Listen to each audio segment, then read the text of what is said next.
একজন দরবেশ কয়েকটা তোতা পাখি পালতেন। তিনি সেই তোতা পাখিদেরকে একটা কথা শিখিয়েছিলেন, শিকারী আসবে, খাবার দিবে, জাল পাতবে, ফেসে যেও না। পাখিগুলো এই কথাটা ভালোই রপ্ত করেছিল। সেই দরবেশের অনেক ছাত্র ছিল।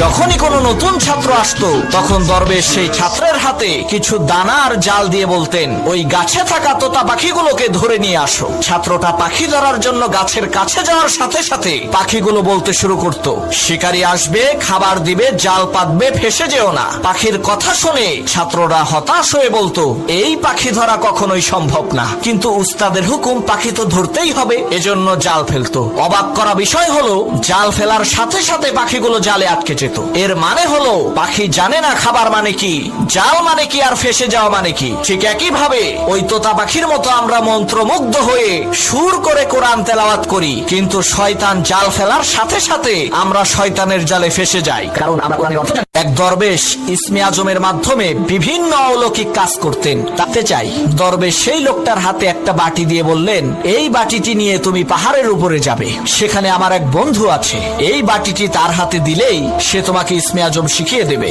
কিন্তু শর্ত হলো এই বাটিতে কি আছে তা কিন্তু তুমি দেখতে পারবা না। লোকটা বাটি নিয়ে পাহাড়ের উপরে যাচ্ছেন, পথিমধ্যে চিন্তা করলেন, বাটির মধ্যে কি আছে একটু চেক করে নেই। দরবেশ তো আর এটা বুঝতে পারবে না, এই মনে করে বাটির মুখটাকে